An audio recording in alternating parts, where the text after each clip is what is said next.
देखिए हर खबर यहीं पर, सब्सक्राइब कीजिए TV9 भारतवर्ष। कोरोना वायरस का सबसे बड़ा निवाला बन चुके अमेरिका में चीन के लिए जबरदस्त गुस्सा है इस वक्त, चाहे वो अमेरिका का आम नागरिक हो या फिर राष्ट्रपति डोनाल्ड ट्रंप हो। सुपर पावर अपनी तबाही के लिए सिर्फ और सिर्फ चीन को गुनहगार मान रहा है। जी हाँ, कुछ इसी तरीके से यही वजह है कि अब अमेरिका ने चीन के खिलाफ खुलकर तेवर भी दिखाने शुरू कर दिए। अमेरिका अब ड्रैगन से सिर्फ एक चीज चाहता है और वो है बदला। तारीख की आंखों ने आज से पहले यूनाइटेड स्टेट्स ऑफ अमेरिका को इतना बेबस, इतना लाचार कभी नहीं देखा था। ट्रंप का मुल्क कोरोना कंट्री बन चुका है। गगनचुंबी इमारतों वाले देश में लाशों के टावर बनने लगे हैं। दुनिया कयास लगा रही है कि क्या ये सुपर पावर का अंत है? क्या अमेरिका नेस्तनाबूद होने वाला है? लेकिन अमेरिका को सुपर पावर का ताज इसी बुनियाद पर मिला है कि उसके जैसा इस दुनिया में कोई नहीं है। अमेरिका कभी भी अपने दुश्मन को किसी भी कीमत पर नहीं छोड़ता है और इस बार अमेरिका ने अपने दुश्मन को चुन लिया है। इस बार अमेरिका के टारगेट पर है चीन। अमेरिकी खुफिया एजेंसी CIA को शक है कि कोरोना वायरस चीन की ही साजिश है और अमेरिका में वायरस का विनाश जिस तरीके से देखने को मिल रहा है, इसके पीछे भी चीन की ही साजिश है। और यही वजह है कि अब अमेरिका ने चीन के खिलाफ हल्ला बोल दिया है और राष्ट्रपति डोनाल्ड ट्रंप का एक ट्वीट भी कुछ यही कहानी बयां करता है। कोरोना वायरस से जितनी मौत चीन और अमेरिका में हुई है, उनमें करीब 10 गुने का फासला है। लेकिन ट्रंप ने एक ट्वीट में दावा किया है कि चीन में अमेरिका से भी ज्यादा लोग कोरोना से मरे हैं और चीन सच छिपा रहा है। ट्रंप का यह ट्वीट ऐसे वक्त में आया जब कोरोना से हो रही मौतों को रोक देने वाले चीन में अचानक कोरोना वायरस ने कुछ घंटों में हजारों की जान ले ली। जनवरी के महीने में चीन में कोरोना से पहली मौत हुई थी। उसके एक महीने बाद तक कोरोना ने चीन में 3000 लोगों को मार दिया। उसके बाद के आंकड़े बताते हैं कि चीन ने कोरोना से हो रही मौत पर जबरदस्त जीत हासिल की और एक तरह से कोरोना से हो रही मौतों को रोक दिया। लेकिन 15 अप्रैल से 16 अप्रैल के बीच चीन में कोरोना वायरस से रिकॉर्ड मौतें हुई और अब चीन में कोरोना से मरने वालों का आंकड़ा 5000 छूने वाला है। सिर्फ एक दिन में चीन में कोरोना के डेडली रिवर्स गियर के बाद ट्रंप ने यह कहा कि चीन में तो अभी अमेरिका से भी ज्यादा मौत होंगी। अब जरा चीन और अमेरिका में कोरोना के कहर को तुलनात्मक तरीके से समझते हैं। अभी तक अमेरिका के 7,10,000 से भी ज्यादा आबादी कोरोना इन्फेक्टेड है और करीब 37,000 से भी ज्यादा लोगों की मौत हो चुकी है। लेकिन वायरस का शुरुआती एपिसेंटर होने के बावजूद चीन के हालात कहीं बेहतर हैं। चीन में लगभग 83,000 लोग कोरोना संक्रमित हैं और 4,600 से ज्यादा लोगों की मौत हुई है। ऐसे में ट्रंप का यह दावा चौंकाने वाला है कि चीन में कोरोना अमेरिका से ज्यादा कहर मचाएगा।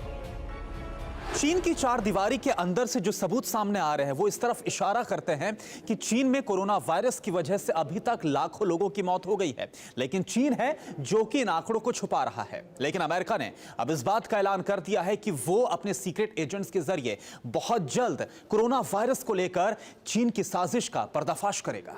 ब्रिटेन के एक थिंक टैंक ने G7 मुल्कों से इस बात की अपील की थी कि दुनिया को कोरोना बांटने के लिए चीन पर मुकदमा दर्ज होना चाहिए और उससे $3.2 खरब का हर्जाना भी मांगना चाहिए, क्योंकि अमेरिका अब चीन को किसी भी सूरत में बख्शने के मूड में नहीं है। बात यहां तक सामने आ रही है कि अब अमेरिका में किसी भी अमेरिकी की मौत अगर कोरोना की वजह से होती है तो अमेरिका चीन से उसका हर्जाना मांगेगा।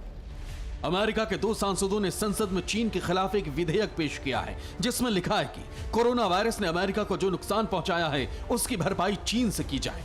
इस विधेयक में कहा गया है कि अमेरिका में कोरोना वायरस से मरने वाले हर अमेरिकी नागरिक के नाम पर $10 लाख और कोरोना इन्फेक्टेड अमेरिकी नागरिकों के लिए $1 लाख का मुआवजा ड्रैगन से वसूला जाए। ये खबर अपने आप में इसलिए बड़ी है क्योंकि अमेरिकी संसद से इस विधेयक के पास होने के बाद संघीय अदालत में चीन के खिलाफ मुकदमा दाखिल हो सकेगा। अमेरिका ने साल 2016 में आतंकवाद के प्रायोजकों के खिलाफ न्याय कानून बनाया था और इसी कानून के तहत अमेरिका चीन पर एक्शन लेने का मन बना रहा है।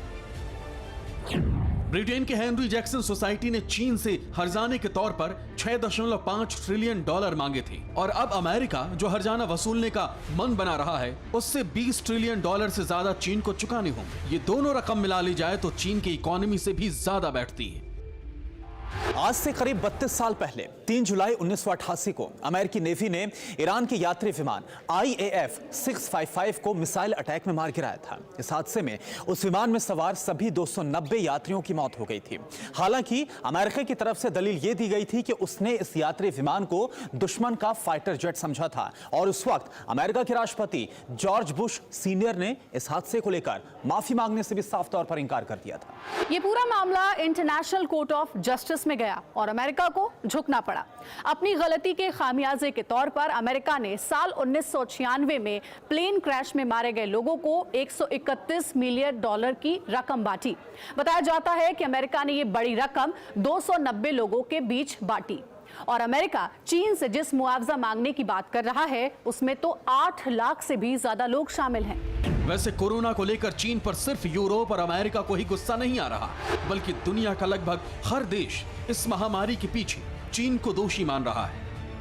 अगर कोरोना वायरस से अमेरिका की तबाही जारी रही तो इतिहास बताता है कि अमेरिका बदला लेने के लिए किसी भी हद तक जा सकता है, चाहे उसका अंजाम वर्ल्ड वॉर 3 ही क्यों ना हो। Bureau report TV9 Bharatvarsh. परवाह देश की, सोमवार से शुक्रवार रात 10 बजे TV9 भारतवर्ष पर।